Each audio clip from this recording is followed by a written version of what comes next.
পৃথিবীর বুকে আছড়ে পড়ে এক রহস্যময় এলিয়েন শক্তি, যা প্রতিনিয়ত বদলে দিচ্ছে প্রকৃতির সমস্ত নিয়ম। যেখানে উদ্ভিদের ডালে জন্ম নিচ্ছে মানুষের ডিএনএ, আর হিংস্র পশুর মুখ থেকে বেরোচ্ছে মানুষের কান্নার আওয়াজ। যে রহস্যময় এলাকা থেকে কোনো মানুষ জীবিত ফিরতে পারে না, সেখান থেকে কেউ একজন ফিরে আসার পরে শুরু হয় এক অদ্ভুত গোলকধাঁধা।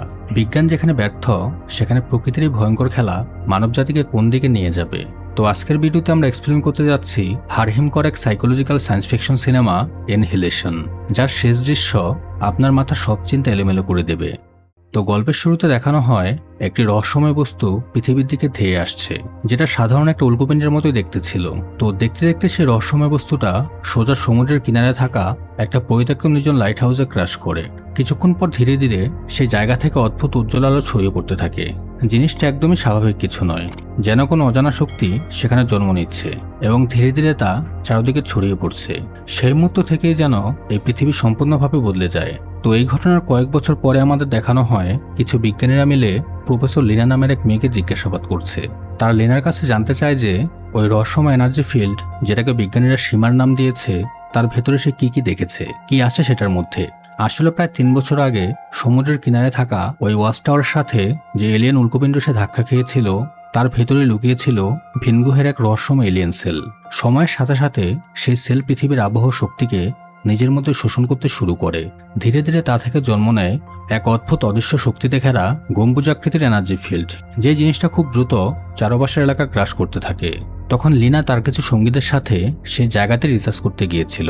তারা জানতে চেয়েছিল আসলে কি আছে সেটার মধ্যে। এ কারণেই তাকে জিজ্ঞাসাবাদ করা হচ্ছে। বিজ্ঞানীদের মতে লিনা ও তার সঙ্গীরা 4 মাস আগে মাত্র 15 দিনের খাবার নিয়ে ওই গম্বুজের ভেতরে গিয়েছিল, কিন্তু এখন সে একাই ফিরে এসেছে, আর সেটাও 4 মাস পরে। আর তাছাড়াও তার সঙ্গে যাওয়া বাকি সঙ্গীরা কোথায় গেল, আর সে এত মাস খাবার পানি ছাড়া কিভাবে বেঁচেছিল। তো এই সবকিছু লিনার জন্য খুব বড় একটা প্রশ্ন ছিল, কিন্তু লিনা কিছুই মনে করতে পারছিল না। আর সে জানায় যে আসলে গম্বুজের ভেতরে সে তো কেবলমাত্র 1 সপ্তাহ কাটিয়েছে। সে বুঝতেই পারছে না যে বাইরের দুনিয়াতে 4 মাস কেটে গেল কিভাবে। লিনার সাথে ওই রঙিন এনার্জি রুমের ভেতরে যা যা হয়েছিল তার সত্যিটা এবার ধীরে ধীরে সামনে আসতে চলেছে। এরপর আমাদের কয়েক বছর আগের ঘটনা দেখানো হয়, যখন লিনা একটা বড় ইউনিভার্সিটিতে বায়োলজির প্রফেসর হিসেবে কর্মরত ছিল। সে তার স্টুডেন্টদের সেল ডিভিশন নিয়ে পড়াচ্ছিল, যে কিভাবে এই প্রক্রিয়ার মাধ্যমেই মানুষের বিকাশ সম্ভব হয়েছে। কারণ সেল ডিভিশন না থাকলে একটি ক্ষুদ্র শুক্রাণু থেকে কখনো এত বড় এবং জটিল মানবদেহ তৈরি হতে পারত না। শুধু মানুষই নয়, সেল ডিভিশন ছাড়া পৃথিবীতে কোনো জীবের অস্তিত্ব টিকে থাকা অসম্ভব হয়ে যেত। লেকচার শেষ হওয়ার পর লিনা তার সহকর্মী প্রফেসর ড্যানের সঙ্গে দেখা করে, যার সাথে সে তখন একটি সম্পর্কে জড়িয়ে পড়েছিল। কিন্তু এই সম্পর্কের পেছনে ছিল এক গভীর শূন্যতা। লিনার স্বামী কেন একজন আর্মি অফিসার। 1 বছর আগে সে একটু গোপন মিশনে গিয়ে রহস্যজনকভাবে নিখোঁজ হয়ে যায়। দীর্ঘ অপেক্ষা, অনিশ্চয়তা আর একাকিত্বের মধ্যে লিনা ধীরে ধীরে ড্যানের কাছাকাছি চলে আসে। কিন্তু এখন সময় যত এগোচ্ছে, লিনার ভিতরে ততই বাড়ছে তীব্র অপরাধবোধ। সে বুঝতে পারছে নিজের স্বামীর প্রতি এমন বিশ্বাসঘাতকতা কোনোভাবেই ঠিক হয়নি। সেই অপরাধবোধ তাকে ভেতর থেকে ক্রমশ গ্রাস করতে শুরু করে। ড্যান তাকে বোঝানোর চেষ্টা করে, তাকে বলে তুমি কোনো ভুল করনি, জীবন থেমে থাকে না, এগিয়ে যেতেই হয়। কিন্তু লিনার ভিতরে কাজ করছিল অপরাধবোধ আর তীব্র অনুশোচনা। সে ধীরকণ্ঠে ড্যানকে জানিয়ে দেয় এই সম্পর্ক সে আর চালিয়ে যেতে চায় না, এমনকি হয়তো ভবিষ্যতে তাদের আর দেখাও হবে না। সব কথা শেষ করে লিনা বাড়িতে ফিরে আসে। নিঃসঙ্গ ঘরের ভেতরে হারিয়ে যাওয়া স্বামী কেনের কথা মনে করে সে অঝরে কাঁদতে থাকে। কিছুক্ষণ পর লিনা যখন ঘরের কাজকর্মে ব্যস্ত ছিল, ঠিক তখনই হঠাৎ করে এক অচেনা লোক তার বাড়িতে ঢুকে পড়ে। সে সিঁড়ি বেয়ে উপরের দিকে উঠতে থাকে। লোকটিকে দেখেই লিনা মুহূর্তের জন্য স্তব্ধ হয়ে যায়। নিজের চোখকেই বিশ্বাস করতে পারছিল না সে, কারণ সে অচেনা মানুষটি আর কেউ নয়, সে ছিল তার স্বামী কেন। পুরো 1 বছর রহস্যজনকভাবে নিখোঁজ থাকার পর অবশেষে কেন বাড়িতে ফিরে এসেছে। লিনা প্রচণ্ড অবাক হয়ে কেনকে জড়িয়ে ধরে আর অঝরে কান্না করতে থাকে। কিছুক্ষণ পর নিজেকে সামলিয়ে লিনা তাকে জিজ্ঞেস করে যে তুমি কোথায় ছিলে, আর তুমি এমন অদ্ভুত আচরণ কেন করছো। কিন্তু কেনের মুখে কোনো স্পষ্ট উত্তর ছিল না। সে কিছুই মনে করতে পারছিল না, শুধু এতটুকুই বলে যে হঠাৎ করে তার জ্ঞান ফিরে আসে, আর তারপর নিজেকে সে এই ঘরের ভেতরে আবিষ্কার করে। কেনের এমন অদ্ভুত আচরণ লিনার কাছে মোটো স্বাভাবিক লাগছিল না। কেন জলপান করার পর লিনা সেখানে রক্ত দেখতে পায়, আর সাথে সাথে অ্যাম্বুলেন্স ডেকে আনে, কারণ কেনের শারীরিক অবস্থা ধীরে ধীরে খারাপ হচ্ছিল। রাস্তায় আর্মির গাড়ি তাদেরকে আটকে ফেলে, তারপর তাদেরকে বেহুশ করে মিলিটারি বেসে তুলে নিয়ে যায়। কিছুক্ষণ পর যখন লিনার জ্ঞান ফেরে, তখন সে নিজেকে একটা অদ্ভুত ঘরের ভেতর আবিষ্কার করে, যেখানে একজন ডক্টর লিনাকে চেক আপ করার জন্য এসেছিল। আর লিনা তাকে জিজ্ঞাসা করে যে আমাদের এখানে কেন আনা হয়েছে। ডক্টর লিনাকে জানায় যে কেনের অবস্থা খুবই গুরুতর। তার শরীরের অর্গানগুলো সব নষ্ট হয়ে যাচ্ছে, আর কেনের শরীর আমাদের পরিবেশের জন্য একদম উপযুক্ত নয়। এরপর লিনাকে বাইরে নিয়ে যাওয়া হয়, আর সেখানে লিনা প্রথমবার আসল সত্যিটা দেখতে পায় যে একটা বিশাল সায়েন্টিফিক বেসের মধ্যে সে এখন আটকা পড়ে গেছে। এই বেসটার নাম হচ্ছে এরিয়া এক্স। লিনা তার সামনে সেই রহস্যময় এলিয়েন এনার্জির শিল্ডে ঘেরা সে বিশাল গম্বুজটিও দেখতে পায়, যেটি ভয়ঙ্কর গতিতে ক্রমশ নিজের সীমানা বাড়িয়ে চলেছে। দৃশ্যটা এতটাই অস্বাভাবিক যে মুহূর্তের জন্য সে কথা বলতেই ভুলে যায়।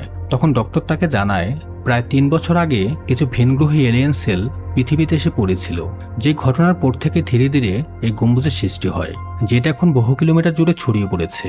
এর ভেতরে রিসার্চ করার জন্য অনেক মানুষ এবং বিজ্ঞানীদের পাঠানো হয়েছিল, কিন্তু তারা কেউ কখনো ফিরে আসেনি। বিজ্ঞানীরা অন্তত এতটুকু বুঝতে পেরেছিল যে এই ভিনগ্রহী লাইফফর্মের বায়োলজি মানুষের থেকে সম্পূর্ণ আলাদা। শুধু তাই নয়, অত্যন্ত দ্রুতগতিতে জিনিসটা চারপাশে ছড়িয়ে পড়েছে। তাদের আশঙ্কা ছিল একদিন এই রহস্যময় এনার্জির শিল্ড পুরো পৃথিবী জুড়ে ছড়িয়ে যেতে পারে। এমন ভয়াবহ সত্য যদি সাধারণ মানুষের কাছে পৌঁছে যায়, তাহলে গোটা বিশ্বে বিশৃঙ্খলা ও আতঙ্ক ছড়িয়ে পড়বে। ঠিক এ কারণেই কর্তৃপক্ষ বিষয়টি গোপন রাখার সিদ্ধান্ত নেয়। সাধারণ মানুষকে কিছুই জানানো হয়নি, সবকিছুই রাখা হয় একটি টপ সিক্রেট মিশন হিসেবে। গত 3 বছরের সৈনিক থেকে শুরু করে বিশেষজ্ঞ অনেককেই এই শিল্ডের ভেতরে পাঠানো হয়েছে, কিন্তু যারা প্রবেশ করেছে তারা কেউ আর ফিরে আসেনি। এই অভিজ্ঞতা থেকেই বিজ্ঞানীদের ধারণা জন্মায়, যদি একদিনের শিল্ড পুরো পৃথিবী জুড়ে বিস্তৃত হয়, তাহলে মানবজাতির অস্তিত্বই সম্পূর্ণভাবে বিলুপ্ত হয়ে যাবে। এরপর ডক্টর লিনাকে জানায় যে তার স্বামী কেন তাদের কাছে ভীষণ গুরুত্বপূর্ণ, কারণ ঠিক 1 বছর আগে কেন ও তার টিমকে এই রহস্যময় ডোমের ভেতরে পাঠানো হয়েছিল। সেই অভিযানের পর থেকে তারা সবাই নিখোঁজ হয়ে যায়, কিন্তু আশ্চর্যের বিষয় হলো কেন ছিল সেই প্রথম মানুষ যে ডোমের ভেতর থেকে জীবিত অবস্থায় বাইরে ফিরে আসতে পেরেছে। তবে এখানেই তৈরি হয় সবচেয়ে বড় প্রশ্ন। ডক্টরের মতে কেনের আচরণ আগের মতো নেই, সে ভয়ঙ্করভাবে বদলে গেছে। যেখানে চারদিক থেকে ঘেরা ছিল সেই ডোমটি, আর যেখানে একবার গিয়ে কেউ আর ফিরে আসেনি, সেখানে কেন কিভাবে কোনো বাধা ছাড়াই সোজা লিনার বাড়িতে পৌঁছে গেল। এছাড়াও কেনের শরীরের বিভিন্ন অর্গান ফেল হওয়া স্পষ্ট প্রমাণ করে যে সীমারের ভেতরে এলিয়েনরা কোনো রহস্যময় ভয়ঙ্কর প্রক্রিয়া পরিচালনা করছিল। এই ভয়ঙ্কর প্রভাবই সম্ভব করেছে মানুষের শরীর কেমনভাবে বদলে দিতে, যা আমাদের স্বাভাবিক জীববিজ্ঞান থেকে সম্পূর্ণ বিচ্ছিন্ন। এদিকে লিনার মনে পড়ে যায় যে 1 বছর আগে ডোমের ভেতরে যাওয়ার ঠিক আগের রাতে তার স্বামী কেন তার সাথেই ছিল, কিন্তু তার চেহারা একটা অদ্ভুত ভয় ছিল। কিন্তু সে লিনাকে এ ব্যাপারে কিছুই বলেনি, যেন সে কোনো গভীর একটা সত্য লুকানোর চেষ্টা করছে। লিনার কোনো ধারণাই ছিল না যে পরদিন সকালে কেন নিজের টিমের সঙ্গে ওই এলিয়েন ডোমের ভেতরে একটা মিশনে যেতে চলেছে। তো যাই হোক, সেই বেস ক্যাম্পের ভেতরে লিনার সাথে আরও কিছু নারী সদস্যের দেখা হয়ে যায়। সেখানে উপস্থিত ছিলেন প্যারামেডিক অর্থাৎ মেডিকেল প্রফেশনাল ডক্টর অ্যানিয়া, ফিজিসিস্ট জোসি এবং জিওমরফোলোসিস বিশেষজ্ঞ ক্যাস। তারা সবাই জানায় গত 1 বছর ধরে সেই রহস্যময় এলিয়েন শিল্ডের ওপর তারা গবেষণা চালিয়ে আসছে, কিন্তু কোনো পরিষ্কার জবাব তারা কেউ পায়নি।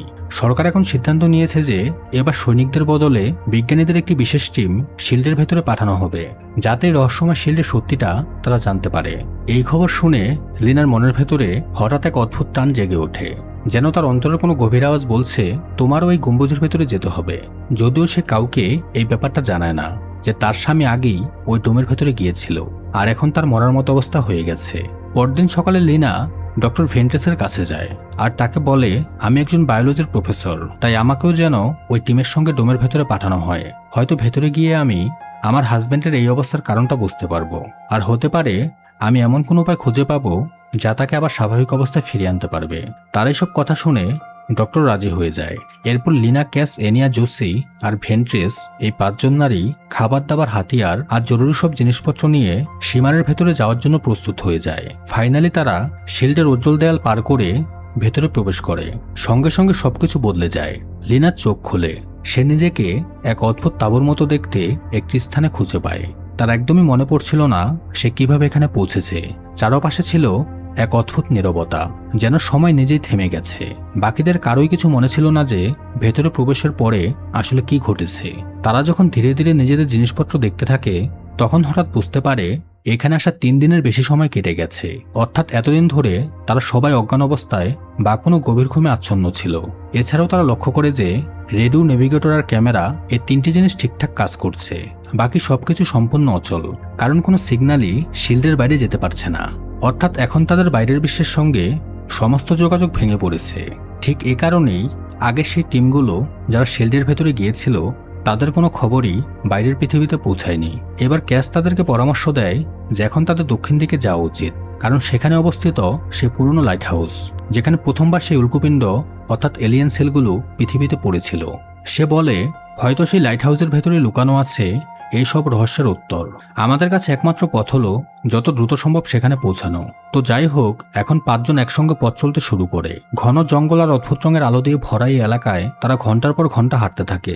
এরপর নদীর কিনারে তৈরি পুরনো একটা বাড়ি পর্যন্ত তারা পৌঁছে যায়। শুরুতে তো সবকিছু স্বাভাবিক মনে হচ্ছিল, কিন্তু লিনার নজর একটা অদ্ভুত ফুলের উপর আটকে যায়, কারণ এখানকার ফুলগুলো একদম আলাদা আলাদা প্রজাতির ছিল।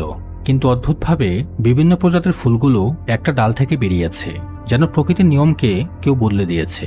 এটা একদম স্পষ্ট ছিল যে এখানে জেনেটিক মিউটেশন হচ্ছে, এমন কিছু যেটা আমাদের পৃথিবীতে সম্ভব নয়।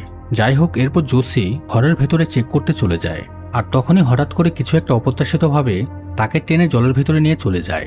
বাকি 4 জন দৌড়ে এখানে চলে আসে এবং জোসিকে পানি থেকে উদ্ধার করে। ঠিক সেই মুহূর্তে তারা লক্ষ্য করে একটা বিশাল কুমির তাদের দিকে এগিয়ে আসছে।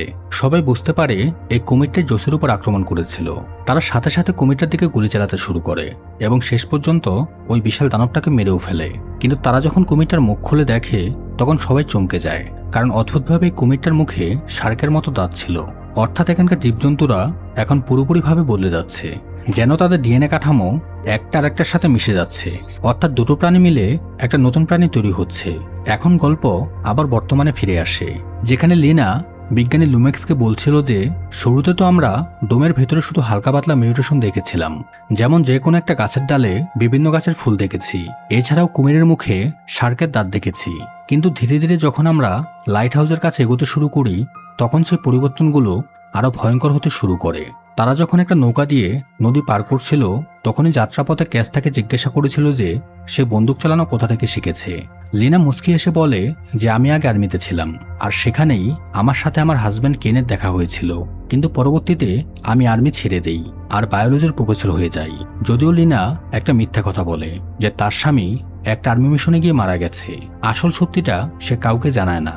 আর এখানে ক্যাস তাকে বলে যে তারা 4 জনও নিজেদের জীবনের বিভিন্ন সমস্যা থেকে পালানোর জন্যই এখানে এসেছে। তারাও বিভিন্ন মানসিক সমস্যায় ভুগছিল, এ নিয়ে আসলে মদের নেশায় আসক্ত ছিল।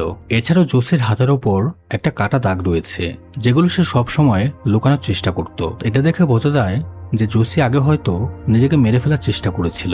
অর্থাৎ সবাই নিজেদের অতীত থেকে পালিয়ে এই ডোমের ভেতরে এসেছিল, কিন্তু হয়তো তাদের কোনো ধারণা ছিল না যে এই ডোমের ভেতরটা শুধু বাইরের দুনিয়া থেকে আলাদাই নয়, বরং এটি তাদের ভেতরের সত্য, ভয় ও দুঃখের প্রতিফলনকে আরো বিকৃত ও রহস্যময়ভাবে সামনে নিয়ে আসছে। এছাড়াও ক্যাস তার কষ্টের অতীতের ব্যাপারে লিনাকে বলতে থাকে যে তার মেয়ের একটা ভয়ঙ্কর দুর্ঘটনা ঘটেছিল, যে দুর্ঘটনায় তার মেয়ের মৃত্যুর পরে তার জীবনে বেঁচে থাকার আর কোনো উদ্দেশ্যই ছিল না। তার গলার কণ্ঠস্বর শুনে বোঝা যাচ্ছিল যে বেচারি তার মেয়েকে হারানোর পরে কতটা কষ্টে আছে, আর এই কারণে সে এমন ভয়ঙ্কর মিশনে অংশ নিয়েছিল, কারণ তার কাছে বেঁচে থাকার কোনো উদ্দেশ্যই ছিল না। একই সাথে কেস তাকে এটাও জানায় যে ডক্টর ভেন্ট্রেস আসলে ক্যান্সারের সাথে লড়াই করছে, সে ক্যান্সারের লাস্ট স্টেজে রয়েছে আর ধীরে ধীরে মৃত্যুর দিকে এগিয়ে যাচ্ছে। এরপর তারা সবাই নদী পার করে এক নির্জন বিল্ডিং পর্যন্ত পৌঁছে যায়। চারপাশে বাতাসে একটা অদ্ভুত স্যাঁতস্যাঁত অনুভূতি ছড়িয়ে আছে, যেন এই স্থানটি বহু বছর ধরে কোনো মানুষের দেখা পায়নি। চারপাশের ঘাস অদ্ভুতভাবে গজিয়ে উঠেছে, দেয়াল জুড়ে লতাপাতা ছড়িয়ে আছে। মনে হচ্ছে এই নিঃশব্দ অবহেলিত পরিবেশে যেন সময় থেমে গেছে। এছাড়াও তারা বুঝতে পারে যে এটাই সেই স্থান যেখানে আগে প্রবেশ করা সৈনিকদের টিমটি নিজেদের বেস তৈরি করেছিল, কিন্তু তারা কখনোই আর এই ডোম থেকে ফিরে যেতে পারেনি। 5 জন সিদ্ধান্ত নেয় যে আজকের রাতটা তারা এখানে কাটিয়ে দেবে, যাতে করে অন্তত বিল্ডিং এর ভেতরে সুরক্ষিত থাকা যায়। এরপর বিল্ডিং এর ভেতরে তাদের যে টিম এখানে এসেছিল তাদের জিনিসপত্রগুলো তারা পড়ে থাকতে দেখে। সেখানে একটা বোর্ডে সেই টিমের মেম্বারদের নামও লেখা ছিল, যাদের সবাই ইতিমধ্যে মারা গেছে। তো এটা তো স্পষ্ট ছিল যে বিপদ চারদিকেই রয়েছে, আর এখন তাদের নিরাপদ থাকতে হলে পালা করে পাহারা দিতে হবে। তখনই তারা সৈনিকদের রেখে যাওয়া একটা রেকর্ডেড ভিডিও খুঁজে পায়। সেটা চালিয়ে তারা দেখতে পায় যে কিছু সৈনিকেরা তাদের এক সঙ্গীর পেটের চামড়া কেটে ফেলছে, আর সেই সৈনিকের পেটের ভেতরে থাকা অর্গানসগুলো সাপের মতো নড়াচড়া করছে। এই দৃশ্য দেখে সকলের গায়ে কাঁটা দিয়ে ওঠে, কারণ এটা কিভাবে সম্ভব তার জবাব কারো কাছেই ছিল না। তো আশেপাশে ঘুরতে ঘুরতে তারা একটা সুইমিং পুলের কাছে পৌঁছে যায়। সেখানেও সৈনিকটাকে তারা দেখতে পায়, যার ভিডিও তারা কিছুক্ষণ আগে দেখেছে, কিন্তু এখন তার পুরো শরীরটাই একটা গাছে বদলে গেছে। এই দৃশ্য দেখে তাদের মাথায় রীতিমতো আকাশ ভেঙে পড়ে। লিনা সে মিউটেড স্যাম্পলগুলো পরীক্ষা করতে শুরু করে। সেগুলো নিজে থেকে অদ্ভুতভাবে নড়াচড়া করছিল। সে বাইরে এসে ডক্টর ভেন্টেসের কাছে চলে যায়, যে কিনা একা একা তাদেরকে পাহারা দিচ্ছিল। আর সে তাকে জানায় যে এলিয়েন সেলগুলো এখানকার পরিবেশ কেমনভাবে বদলে দিচ্ছে যেন দুটো আলাদা ধরনের জীবন একে অপরের সাথে মিশে যেতে পারে। এরই মধ্যে বিল্ডিং এর বাইরে থেকে একটা অদ্ভুত গর্জনের মতো আওয়াজ শুনতে পায় তারা। ক্যাস ওইখানেই ছিল, আর সে দৌড়ে ছুটে চলে যায় দেখার জন্য। কিন্তু তখনই পেছন থেকে একটা মিউটেড ভাল্লুক এসে তাকে নিজের থাবায় তুলে নিয়ে চলে যায়। ক্যাস প্রচণ্ড যন্ত্রণা চিৎকার করতে থাকে, আর বাকি সবাই তার পেছনে তাকে বাঁচানোর জন্য ছুটে যায়। কিন্তু দুর্ভাগ্যবশত তারা ক্যাসকে কোথাও খুঁজে পায় না। তো যাই হোক, এখন সকাল হতেই চারজন ভাবতে থাকে যে এখন তাদের কি করা উচিত। জোসি এবং এনিয়া পরামর্শ দেয় আমাদের অন্ততপক্ষে এখন ফিরে যাওয়া উচিত। আমরা একজন সঙ্গীকে হারিয়েছি, আর এত বিপদের মধ্যে থাকা আরও ঝুঁকিপূর্ণ। কিন্তু ডক্টর ফেন্ট্রেস সরাসরি তাদের মানা করে দেয়। তার একটাই কথা, মিশন এখনো পরিপূর্ণ হয়নি। লাইট হাউসে লুকানো সে সত্যি অবধি না পৌঁছানো আমরা এখান থেকে বের হতে পারবো না। এখানে লিনা তাদেরকে বোঝায় যে বাইরে থেকে এ পর্যন্ত পৌঁছাতে আমাদের 6 দিন সময় লেগেছে, আর এখন লাইট হাউস পর্যন্ত পৌঁছাতে মাত্র 2 দিনের রাস্তা বাকি আছে। এরপর এনিয়া আর জোসিও নিজেদের ভয়টাকে চেপে রেখে ধীরে ধীরে তাদের পেছনে পেছনে এগিয়ে যেতে থাকে। আর তারা যতই ভেতরের দিকে এগোচ্ছিল, মিউটেশনের চিহ্নগুলো প্রাণীদের মধ্যে আরো স্পষ্টভাবে দেখা যাচ্ছিল। তারা দেখতে পায় কিছু কিছু হরিণের শিঙের জায়গাতে ফুল গজিয়ে গেছে। এরপর হঠাৎ হরিণটির ভেতর থেকে ক্লোন হয়ে অন্য একটি হরিণ বের হয়। দেখা যায় দুটো নড়াচড়া প্রায় একই রকম। হরিণ দুটো সেখান থেকে চলে যায়। এরপর লিনা এগোতে এগোতে হঠাৎ দেখতে পায় ক্যাসের মৃতদেহ, যাকে গত রাতে সে মিউটেড ভাল্লুকটা জঙ্গলে টেনে নিয়ে গিয়েছিল। ক্যাসের মৃতদেহের অবস্থা খুবই ভয়ঙ্কর। ভাল্লুকটি তাকে রীতিমতো কেটে ছিঁড়ে ফেলেছিল। লিনা বাকিদের এই খারাপ খবরটা শোনায়, আর তারা এখন এগিয়ে যেতে যেতে একটা পুরনো গ্রাম পর্যন্ত পৌঁছে যায়। সেখানে গিয়ে তারা এক অদ্ভুত দৃশ্য দেখতে পায়। সেখানকার গাছগুলো একদম মানুষের মতো আকারে বেড়ে উঠেছিল। এদিকে জোসি ততক্ষণে বুঝতে পেরে যায় যে ডোমের ভেতরে এসব কিছু আসলে কেন হচ্ছে। আর সে এটাও জানায় যে ডোমের ভেতরে আসলে সিগন্যাল ব্লক হয় না, বরং রিফ্লেক্ট হয় আর একে অপরের সাথে মিশে যায়। অর্থাৎ তারাই ডোমের ভেতর থেকে কোনো সিগন্যাল বাইরে পাঠালে সেটাই ডোমের ভেতরেই বারবার রিফ্লেক্ট হয়ে নষ্ট হয়ে যায়। তো এখানে লিনা তাদেরকে এটাও ব্যাখ্যা করে বোঝায় যে এই ডোমটা আসলে পৃথিবীর প্রাণীদের ডিএনএ একটার সাথে আরেকটা মডিফাই করে দিচ্ছে। এই কারণে দুটো প্রাণী মিলে একটা নতুন রকমের প্রাণী তৈরি হচ্ছে। এই সবকিছু জানার পরে ফাইনালি তারা রাতের বেলা বেশ ভয়ে ভয়ে ঘুমিয়ে পড়ে। আর সবাই ঘুমিয়ে গেলে লিনা নিজের ডিএনএ চেক করে আর দেখতে পায় যে তার ডিএনএও বদলাতে শুরু করেছে। এটা দেখে সে প্রচণ্ড ভয় পেয়ে যায়। লিনা বুঝতে পারে না এখন তার কি করা উচিত। এই খবরটা বাকিরা শুনলে আরো আতঙ্কিত হয়ে পড়বে, তাই সে চুপচাপ গিয়ে ঘুমিয়ে পড়ে। তবে কিছুক্ষণ পরে হঠাৎ এনিয়া রেগে গিয়ে উঠে বসে আর বাকি 3 জনকে গান পয়েন্টে জিম্বি করে বেঁধে ফেলে, কারণ সে লিনার স্বামী কেনের ব্যাপারে জেনে গেছে। সে আগে জানলে হয়তো এমন বিপজ্জনক জায়গায় আসতো না। বর্তমানে সে কাউকে বিশ্বাস করতে পারছে না।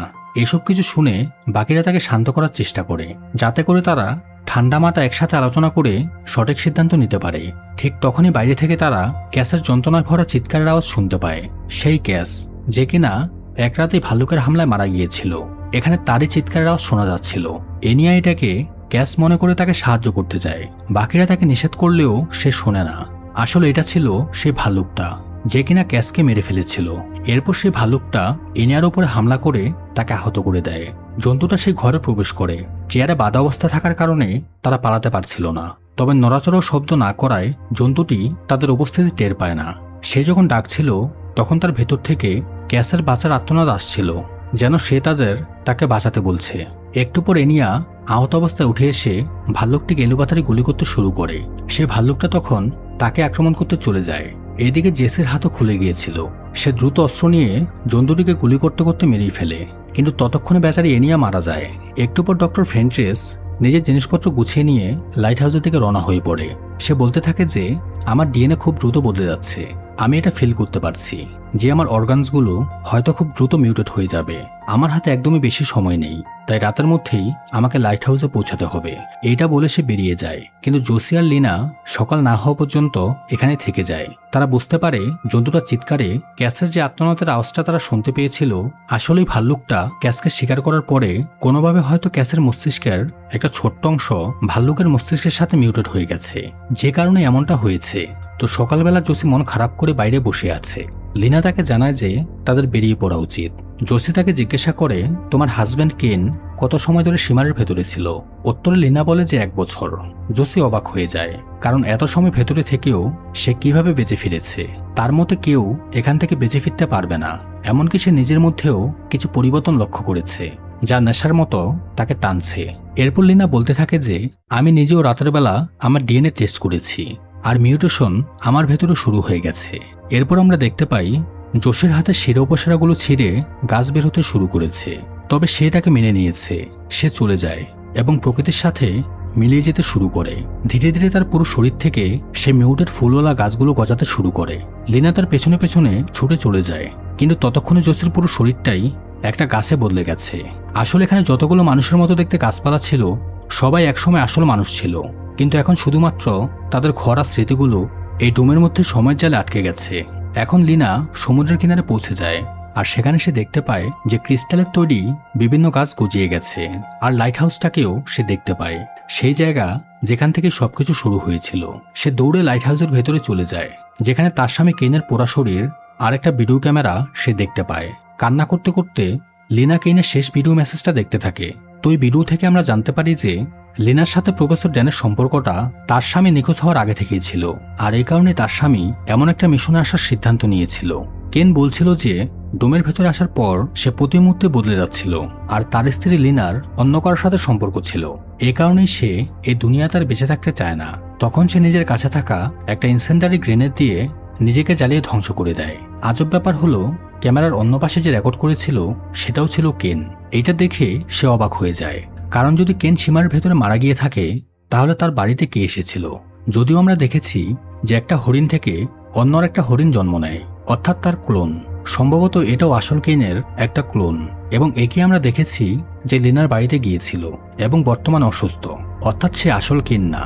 লিনা এখানে সে গর্তটাও দেখতে পায়, যেখানে প্রথমবার সেই এলিয়েন সেলটা আশ্রয় পড়েছিল। সেই গর্তটার ভেতর থেকে অদ্ভুত ফিসফিসের মতো আওয়াজ আসতে থাকে। লিনা সেই গর্তটার ভেতরে ঢুকে পড়ে, আর সেই গর্ত থেকে একটা সরু সুড়ঙ্গের মতো তৈরি হয়ে গেছে।